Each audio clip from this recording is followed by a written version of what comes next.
Former des champions et bâtir une écurie nécessite beaucoup de sacrifices. Et Claude Guillaume l'a si bien compris. C'est pour cette raison qu'il a mis en place une vraie organisation. Témoignage. Go.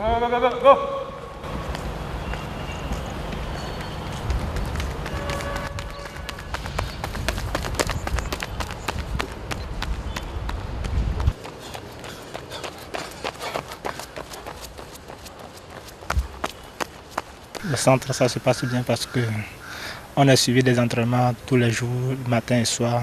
Et à sa présence, il nous donne des séances où nous exécutons à tout moment. Des exercices qui ont permis à ces athlètes de progresser. Je suis en train de découvrir des choses que je ne connaissais pas. Et là, avec lui, ça se passe un peu bien. Dites-nous honnêtement, avec Claude, qu'est-ce que vous avez gagné depuis ces mois, ces années? Ces années, je suis en train de gagner d'expérience, par exemple en termes de kilométrage. Et la vitesse aussi, ça s'améliore un peu.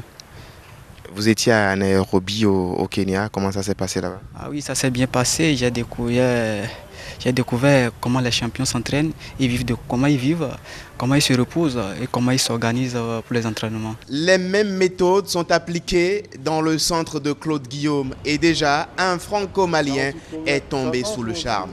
Moi c'est Dembélé Abdoulaye, je suis athlète venant de France.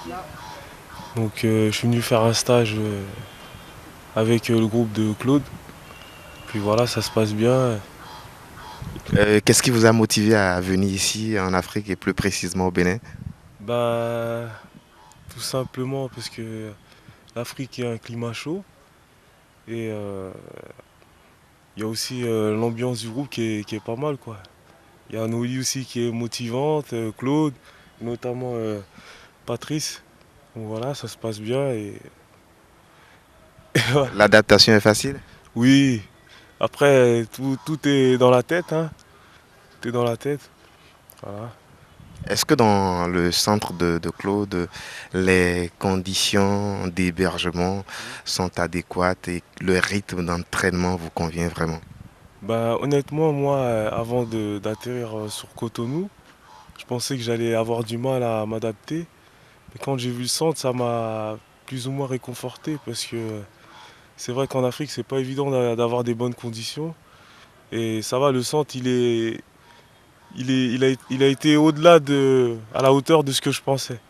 Vous connaissez Claude depuis quand et vous êtes connu comment? Tout récemment, via Internet. Ça fait quoi, peut-être moins d'un mois, quoi. Voilà, j'ai fait sa connaissance par le biais d'une athlète camerounaise et qui nous a mis en relation. Et voilà, là on est encore en train de faire connaissance. Des relations renforcées sur la piste pendant les séances d'entraînement, mais également en famille. Nous nous entraînons entre athlètes.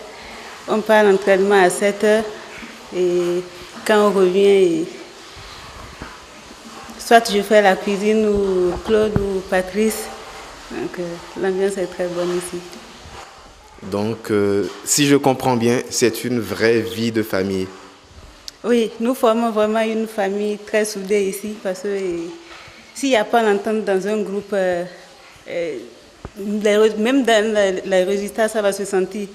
Il n'y aura pas une bonne progression parce que nous donnons de conseils et quand chacun de nous a un problème, on essaie quand même de trouver une solution et de remonter le moral à la personne.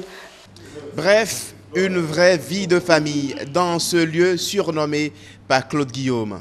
J'ai nommé la maison des athlètes puisque ce centre a été construit pour accueillir les athlètes qui s'entraînent avec nous. Ici, je pense qu'on vit bien. Ça reste encore un habitat modeste, mais quand même dans de bonnes conditions, avec un coin cuisine, une salle de séjour ou une salle d'activité où on peut se rencontrer à tout moment. et puis des chambres qui permettent aux athlètes de bien se reposer, donc avec douche et WC, donc avec un équipement de bonne qualité, je pense, pour le centre. Un cadre de travail adéquat et une méthodologie bien planifiée.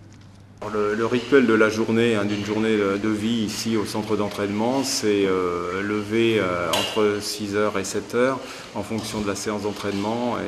Des fois peut-être prendre un petit café pour ne pas avoir le ventre totalement vide, mais on ne prend pas le petit déjeuner avant de partir à la première séance d'entraînement. Le petit déjeuner se prend au retour de la première séance d'entraînement du matin et ensuite c'est une période de repos avant de préparer le déjeuner et une sieste pour aller à la deuxième séquence de travail à 16h30 qui se termine aux alentours de 18h30. Et là, nous repassons à la préparation du repas du soir que l'on partage ensemble ici dans cette salle. Chaque journée, le même rituel qui se termine souvent autour d'un repas copieux.